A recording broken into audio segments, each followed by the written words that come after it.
नमस्कार, मैं के हिंदी चैनल में आपका स्वागत है। मैं हूं सोहनलाल शर्मा। आज के इस वीडियो में प्रस्तुत है पुस्तक अभिव्यक्ति और माध्यम के पहले पाठ जनसंचार से जुड़े सभी पहलू, जिन पर हम बात करेंगे और चर्चा करेंगे। तो लीजिए, प्रस्तुत है पाठ जनसंचार। तो आरंभ करते हैं संचार से। संचार किसे कहते हैं? तो संचार शब्द की उत्पत्ति चर धातु से हुई है, जिसका अर्थ है चलना या एक स्थान से दूसरे स्थान तक पहुंचना। संचार से तात्पर्य दो या दो से अधिक व्यक्तियों के बीच सूचनाओं, विचारों और भावनाओं का आदान प्रदान है। मशहूर संचार शास्त्री विल्मर श्रेम के अनुसार संचार अनुभवों की साझेदारी है, यानी संचार में अनुभवों को बांटा जाता है, एक दूसरे के साथ में शेयर किया जाता है। इस प्रकार सूचनाओं, विचारों और भावनाओं को लिखित, मौखिक या दृश्य श्रव्य माध्यमों के जरिए, दृश्य श्रव्य माध्यम यानी ऑडियो विजुअल डिवाइस या ऑडियो विजुअल मीडियम के जरिए सफलतापूर्वक एक जगह से दूसरी जगह पहुंचाना ही संचार है। और इस प्रक्रिया को अंजाम देने में मदद करने वाले तरीके संचार माध्यम कहलाते हैं। संचार से जुड़ा हुआ अगला बिंदु है संचार के तत्व। तो संचार के 8 तत्व माने गए हैं, जिसमें से पहला तत्व है स्रोत या संचारक, जिसे हम सोर्स भी कहते हैं। संचार प्रक्रिया की शुरुआत स्रोत या संचारक से होती है।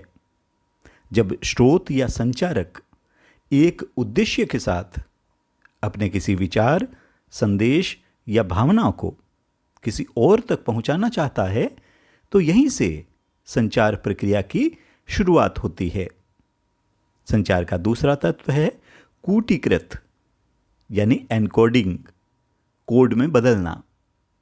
संदेश को भेजने के लिए शब्दों, संकेतों या ध्वनि चित्रों का उपयोग किया जाता है, और भाषा भी एक प्रकार का कूट चिन्ह यानी कोड है।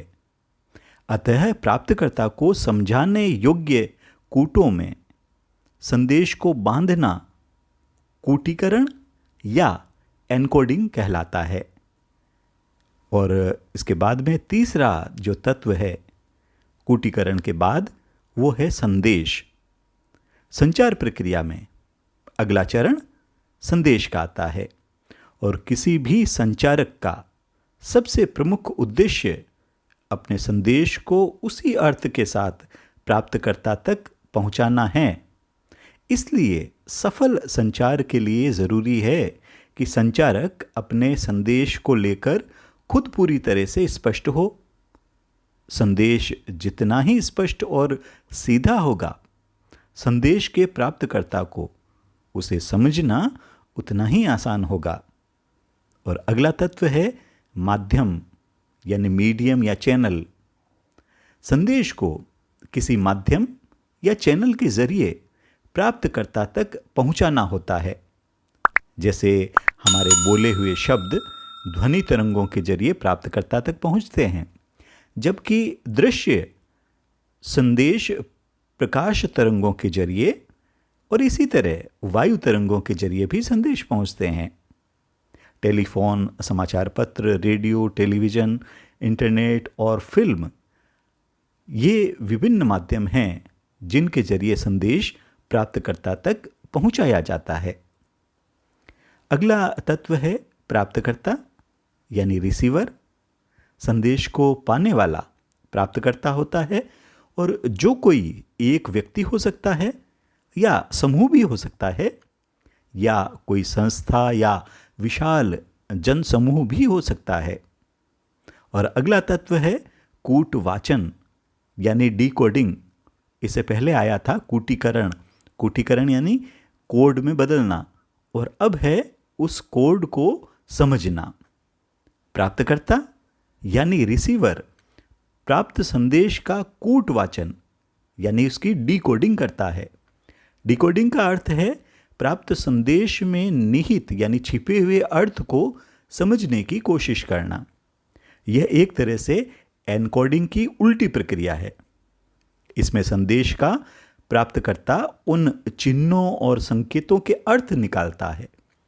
संचारक और प्राप्तकर्ता दोनों का उस कोड से परिचित होना जरूरी है।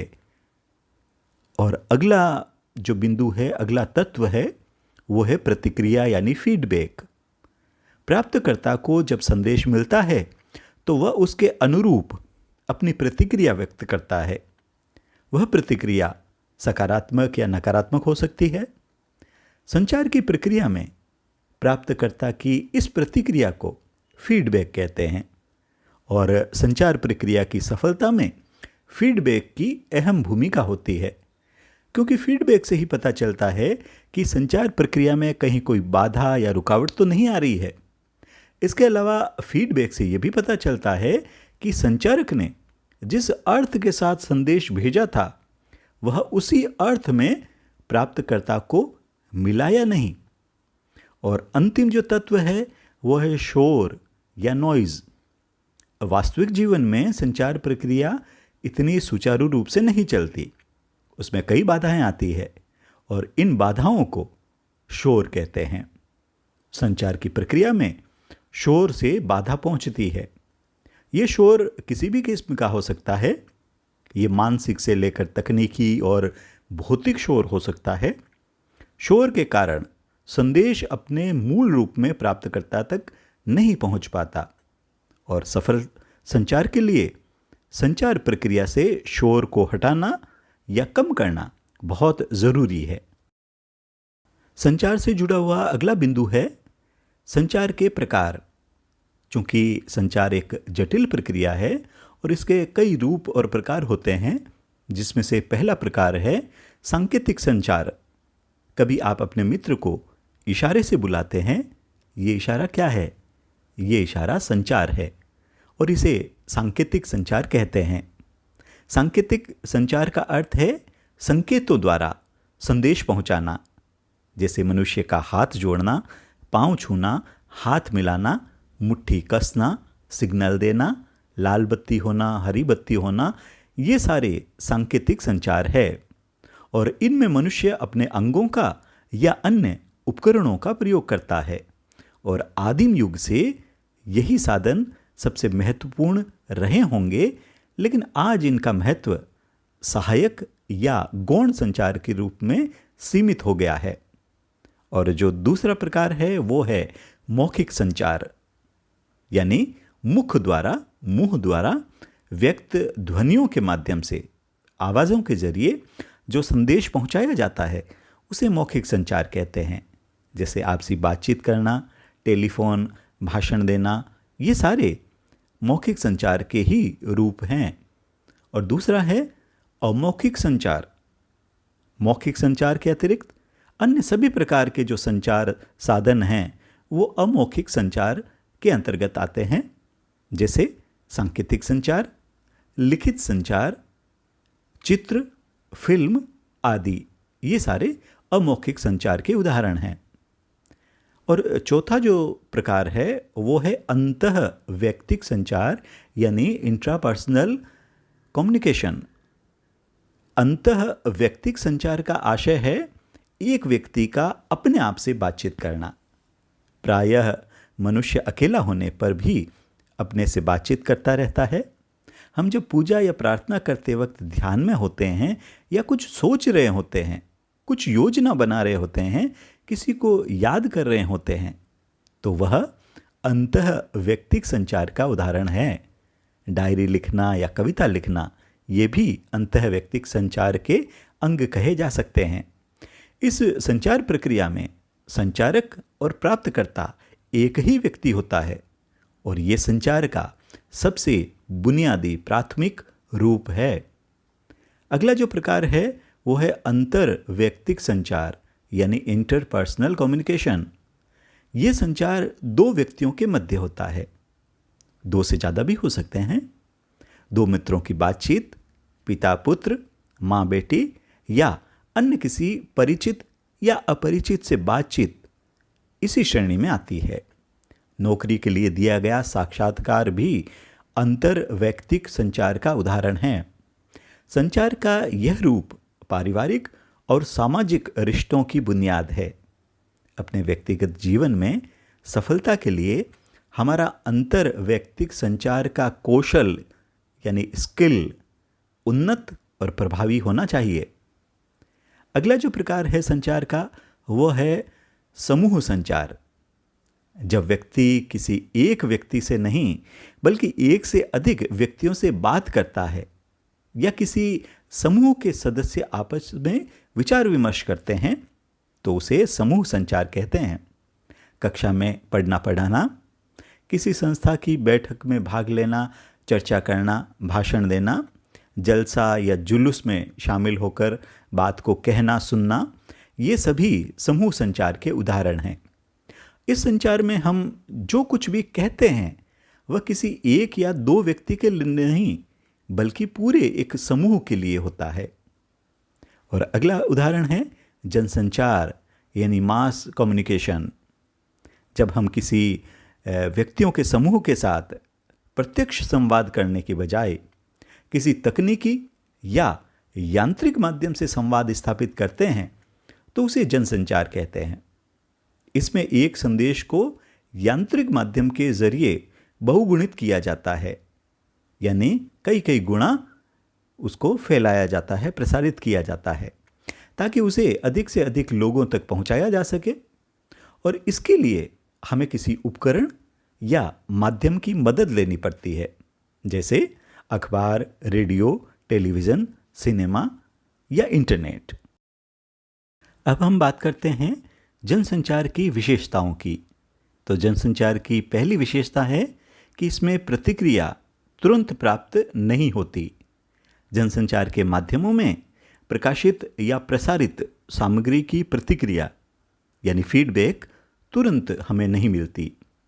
और देखा यह जाता है कि विभिन्न प्रकार के जो सर्वेक्षण हैं या श्रोताओं या दर्शकों के जो पत्र है, इनके माध्यम से ही पता चलता है कि वह कार्यक्रम या जो बात कही गई है वो कितनी लोकप्रिय है, कितनी रोचक है या कितनी अरोचक है। और दूसरी जो विशेषता है जनसंचार के माध्यमों की वह है कि इसकी प्रकृति जो होती है वो सार्वजनिक होती है, पब्लिक नेचर की होती है। जनसंचार की प्रकृति सार्वजनिक होती है और इसमें संचारक और प्राप्तकर्ता के बीच किसी प्रकार का प्रत्यक्ष या सीधा संबंध नहीं होता। एक ही कार्यक्रम एक ही समय में देश विदेश के अनेक नगरों में अनेक वर्गों के लोग देख रहे होते हैं और इन कार्यक्रमों में सभी की रुचि सार्वजनिक महत्व के कारण ही होती है।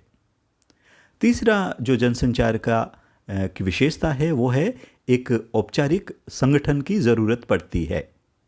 जनसंचार के सभी माध्यम किसी एक औपचारिक संगठन यानी किसी फॉर्मल ऑर्गेनाइजेशन के द्वारा चलाए जाते हैं, जैसे समाचार पत्र विभिन्न प्रकाशन समूहों के द्वारा चलाए जाते हैं।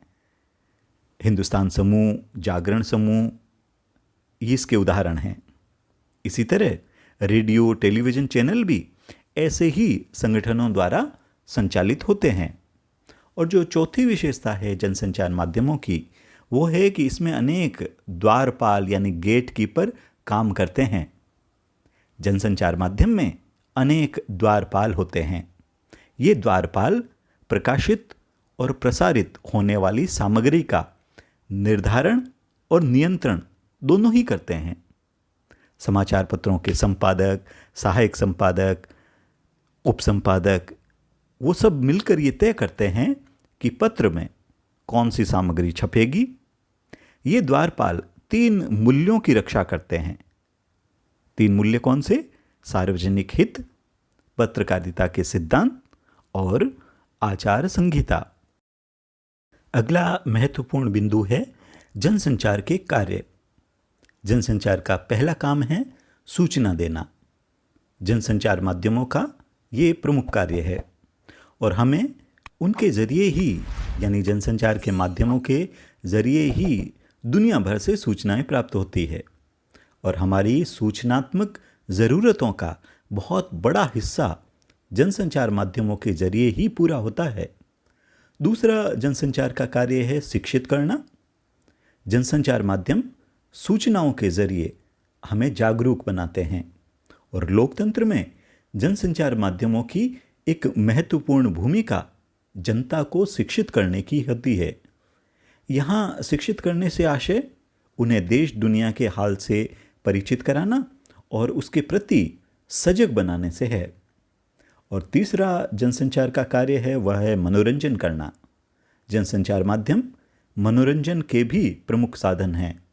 सिनेमा, टेलीविज़न, रेडियो, संगीत के टेप, वीडियो, किताबें, ये सभी मनोरंजन के प्रमुख माध्यम हैं। चौथा जो काम है वो है एजेंडा तय करना। जनसंचार माध्यम सूचनाओं और विचारों के जरिए किसी देश और समाज का एजेंडा भी तय करते हैं। जब समाचार पत्र और समाचार चैनल किसी खास घटना या मुद्दे को प्रमुखता से उठाते हैं या उन्हें बड़े स्तर पर कवरेज देते हैं, तो वे घटनाएं या मुद्दे आम लोगों में चर्चा के विषय बन जाते हैं। किसी घटना या मुद्दे को चर्चा का विषय बनाकर जनसंचार माध्यम सरकार और समाज को उस पर अनुकूल प्रतिक्रिया करने के लिए बाध्य करते हैं। और पांचवा जो जनसंचार का काम है वो है निगरानी करना, यानी मॉनिटरिंग। जनसंचार माध्यम किसी सरकार और संस्थाओं के कामकाज पर निगाह रखते हैं, निगरानी करते हैं। अगर सरकार कोई गलत कदम उठाती है या किसी संगठन संस्था में कोई अनियमितता बढ़ती जा रही है, तो उसे लोगों के सामने लाने की जिम्मेदारी जनसंचार माध्यमों की होती है। और अंतिम जो इसका काम है जनसंचार माध्यमों का, वो है विचार विमर्श के लिए मंच के रूप में कार्य करना। जनसंचार माध्यम लोकतंत्र में विभिन्न विचारों को अभिव्यक्ति का मंच, प्लेटफॉर्म उपलब्ध कराते हैं। इसके जरिए विभिन्न विचार लोगों के सामने पहुंचते हैं। जैसे किसी समाचार पत्र के संपादकीय पृष्ठ पर किसी घटना या मुद्दे पर विभिन्न विचार रखने वाले लेखक अपनी राय रखते हैं। इसी प्रकार संपादक के नाम चिट्ठी स्तंभ में आम लोगों को अपनी राय व्यक्त करने का मौका मिलता है। इस तरह से जनसंचार माध्यम विचार विमर्श के मंच के रूप में भी काम करते हैं। ऐसे ही उपयोगी वीडियो के लिए चैनल को सब्सक्राइब करें, साथ ही लाइक व शेयर करना न भूलें। बने रहिए चैनल के साथ। मिलते हैं अगले वीडियो में। नमस्कार।